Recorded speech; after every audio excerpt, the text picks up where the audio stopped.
Hey VC, top of the morning to you. Tony here. Welcome to my channel. Having a little Java.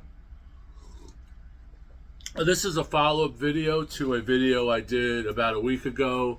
Actually, I've done a number of these based on the one thrift shop haul, a Goodwill thrift shop haul. There's a bunch of jazz records there. Right place, right time, right moment. If I was there, 5-10 minutes later, 2 minutes later, they would have been gone. I just got lucky. There was a bunch of boxes. They probably just put them under a counter and no one even looked at them except when I went through them.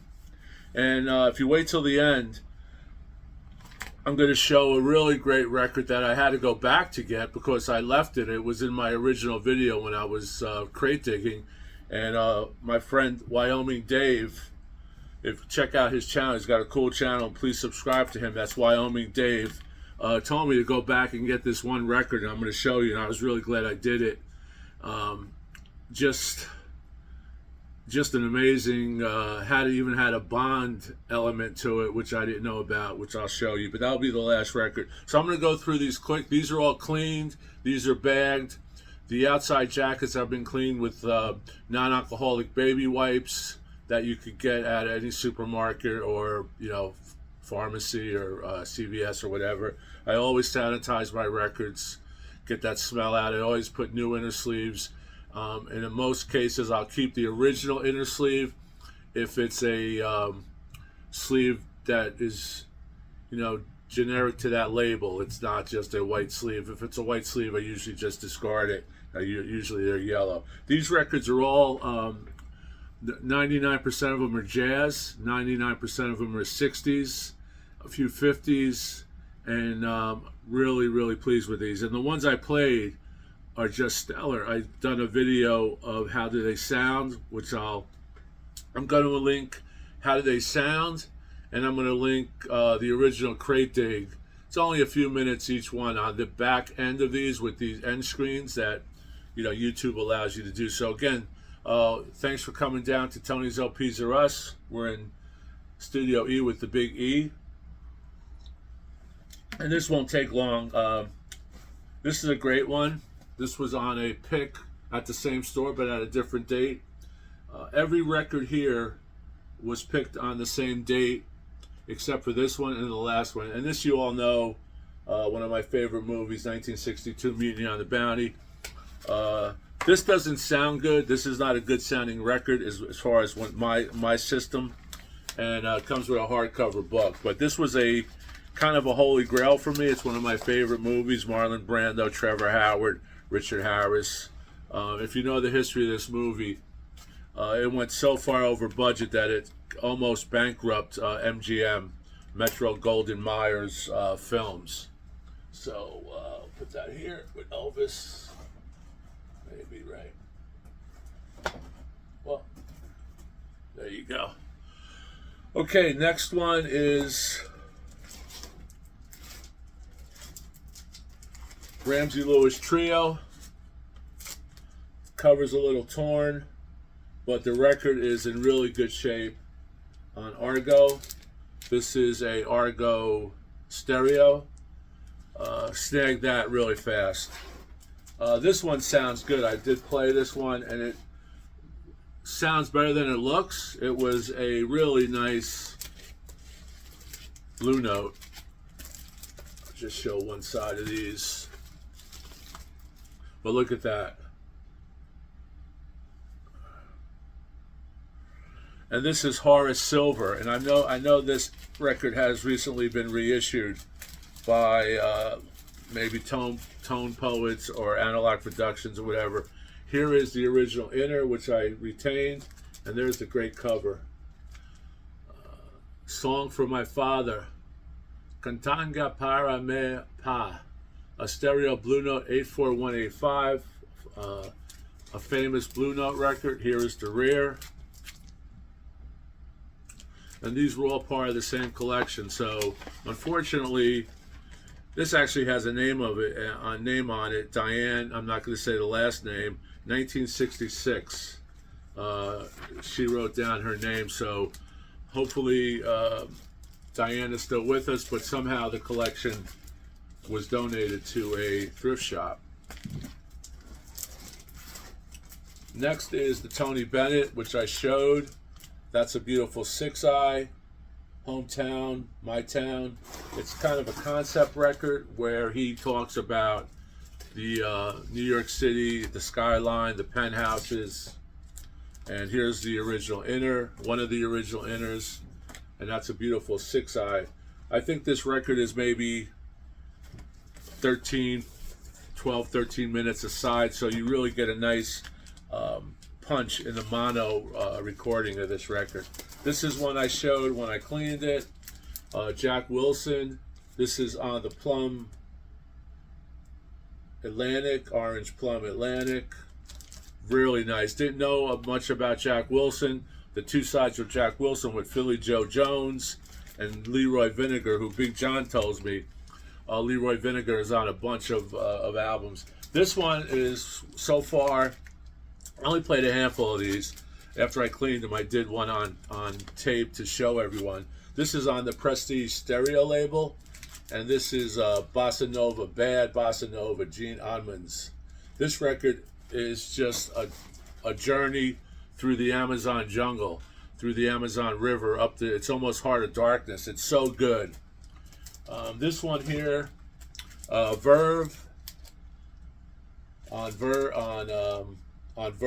the sound of the trio, Oscar Peterson, Ray Brown, Ed Tiegman, recorded live at the London Cafe in Chicago, I believe it's called.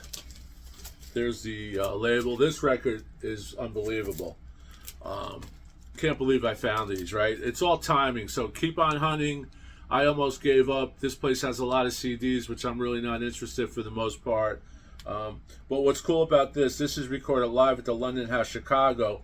But what's cool about this is liner notes by Dom Cerulli. And Dom Cerulli is a friend of is a father of one of my great friends, Mark. And Mark's a Bond aficionado. I've known Mark for 50, 60 years through correspondence, and then we finally met. But this liner note is from his father, Dom. His father was a jazz critic and producer, I believe, for Verve and maybe some other labels, jazz labels. But Mark tells me that he met people like Oscar Peterson, Ray Brown, the Duke, you know, Louis. He knew Louis Armstrong. So we definitely have to get Mark up here and talk about his father's great legacy. So rest in peace, Dom. This is a nice one, a tribute to Courage, Rufus Harley. This is on Atlantic. These records all cleaned up perfectly. If you watch the original video, I've cleaned a few of them, and I'll try to link some of these at the end. Like I said, the records were kind of swirled up, have never been cleaned, I would think, in 60 years. All of these records are in the 60-year era, 60-year-old age-wise. Here is the new John Handy Quintet with Bobby Hutcherson. This is a 2-eye. Haven't played it yet, but it cleaned up. These really cleaned up nice. All I have is a VPI vacuum record machine cleaner that I've had for many years. One of the best things I ever bought. I don't have an ultrasound cleaner. I could imagine what I would get if I actually did some ultrasound on some of these. This is a really nice one in really nice condition. A Blue Note. I'll show that Blue Note. Blue Notes are worth showing. And this is the 3 Sounds, Feeling Good. I have a few 3 Sounds in my collection on Blue Note. That's the label. And this is Gene Harris, Andrew Sipkins, and Bill Downey. This is ST84072. That's the Blue Note. There, you can see that. Really stark cover. The 3 Sounds, 3 panels. Don't know who designed this record. You jazz people out there would know. If you want to know about jazz, tune into The Waxed. He's a jazz guy. And tune into my good friend Kenny's Audiophile channel. Kenny's Audiophile channel is constantly reviewing jazz records. He has amassed a really beautiful jazz collection of new, vintage, and reissues. Here's one that I've never seen. The Jimmy Owens Kenny Barron Quintet. You had better listen first. This again is on Atlantic. This didn't come with, this has the original, no inner, but it's only 5 songs. The Night We Called It a Day, You Had Better Listen, which is a Jimmy Owen composition. So there's the label. And when I link the actual dig, I want you to look through that. And the last record from my good friend Wyoming Dave, the last record in this collection was a record that he spied as I was crate digging. And let me tell you, when you go through these jazz records, I missed one. I should have looked at twice, but thanks to Dave, I went back and I was able to get it because I don't think anyone knew what it was. Here's a nice 6-eye. This is a stereo. Lambert, Hendrix, and Ross sing Ellington. Didn't play it yet, but it cleaned up nice. Here's one of my all-time favorites. If you don't have this record, try to find this record, either stereo or mono. This record is so audiophile. Johnny Mathis is in the room. 1 open fire, 2 guitars. This is an original inner. And there's the 6-eye. And this is with Tony Mottola, Frank Carroll, and Milt Hilton on bass. So stereo or mono, I like the mono. It's just it's so intimate. Here's one that they were talking about on the Waxed channel. One of this, not this particular record, but Oboe. This is a newer one from this collection. This is from the 80s. I believe this is 84 on A Voice Records. It's Oboe Addy Kurudu. I don't know if I'm saying that right, but there's the label. Really, this is mint. This is their mint. Somebody has a hype sticker there, but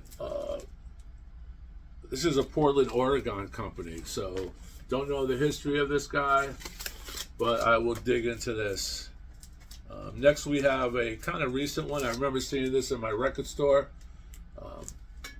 Hugo Masekela. They had Hugo Masekela Grazing in the Grass one. He was famous for a pop hit, Crossed Over. I didn't pick it up. It looked kind of really worn, but now in retrospect, I should have picked it up and maybe had it and cleaned it. This is just this is on the Casablanca label, I believe. Yeah, so the disco record label that, disco was on, I believe, rock bands were on it. I think Kiss was on it for a while. Here we have a really nice one. McCoy Tyner, The Legend of the Hour. A later pressing, or a new pressing, but it's on a later Columbia label. Here's a Bobby Hutcherson that's on Blue Note.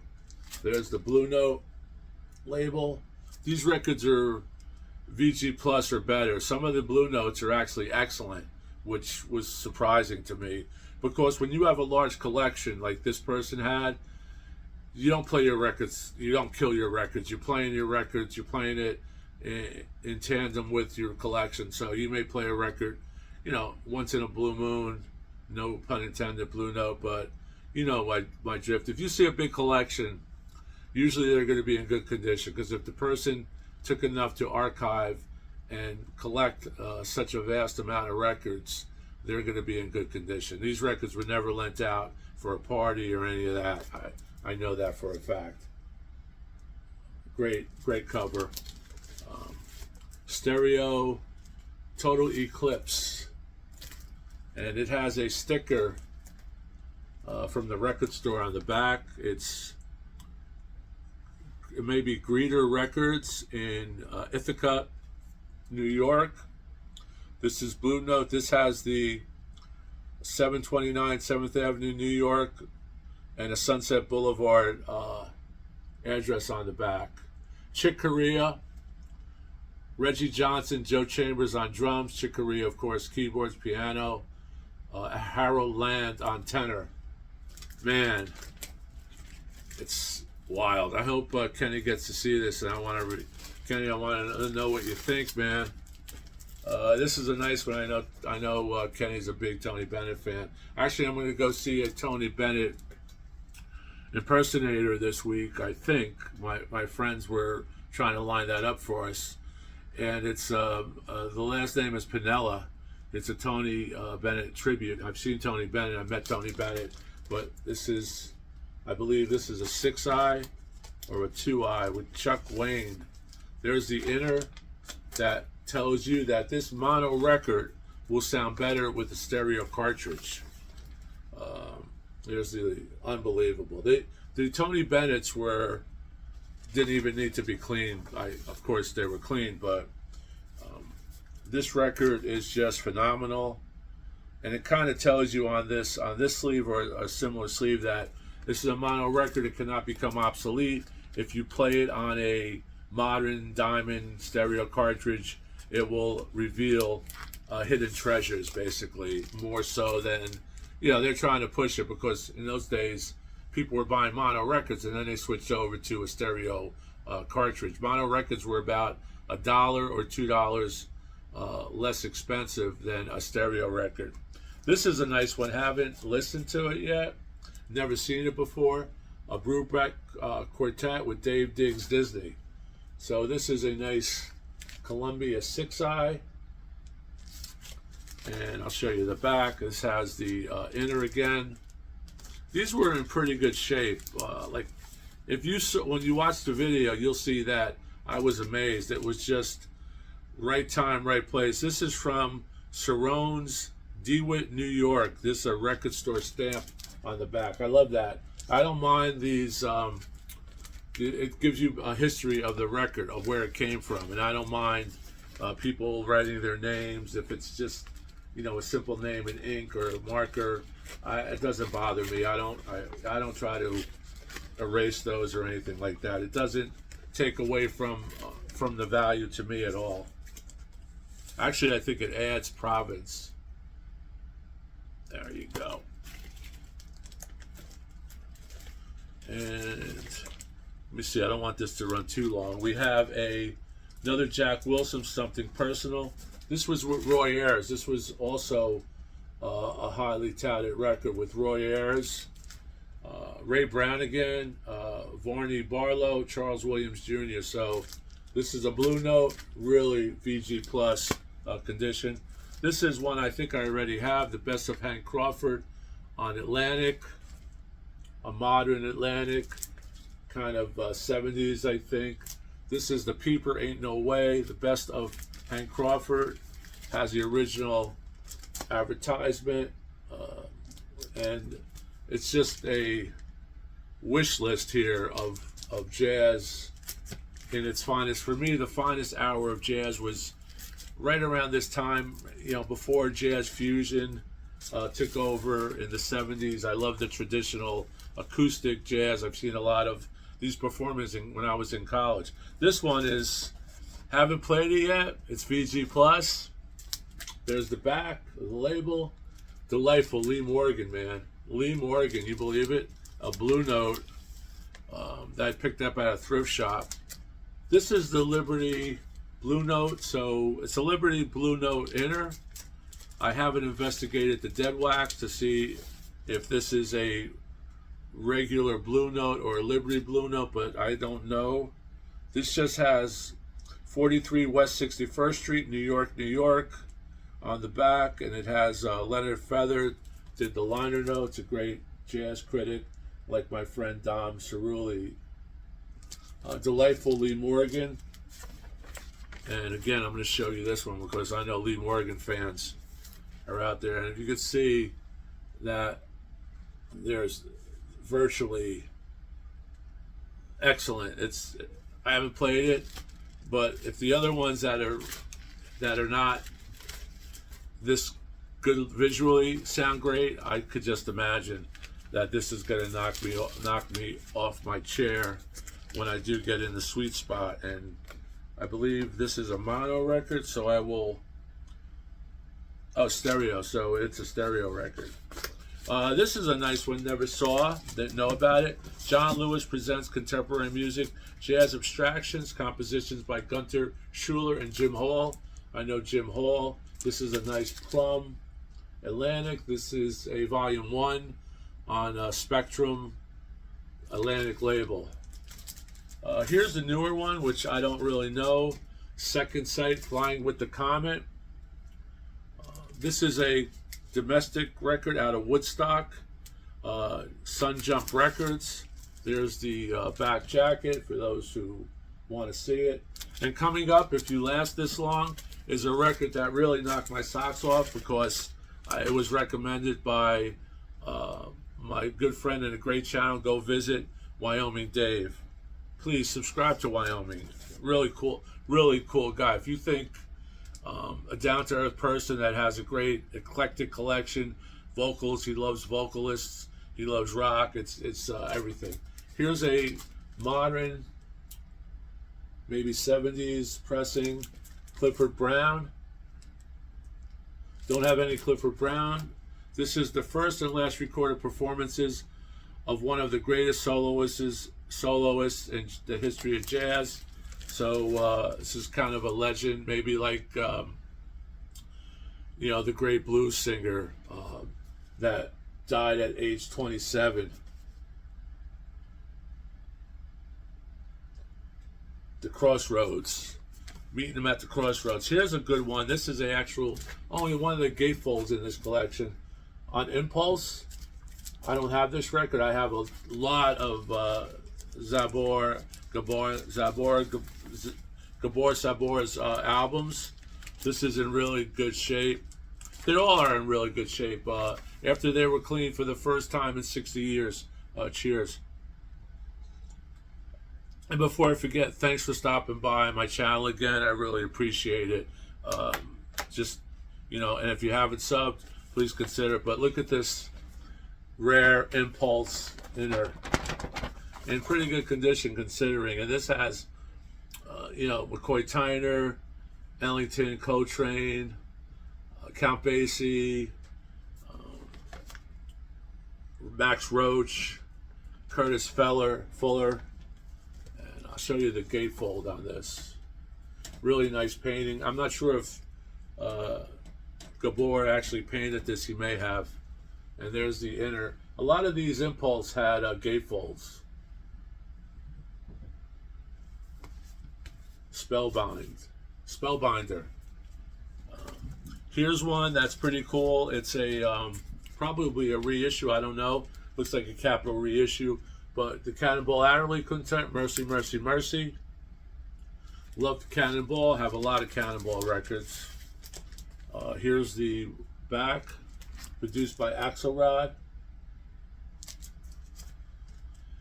And now we're going to get to the one that I went back and initially didn't buy it. But here's one that I found at another thrift store. But I picked it up and I'm really happy I did. It's a French import, Jacques Brel.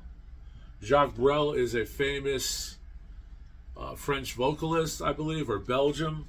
I forget, I read about him. But a really cool Jacques Brel.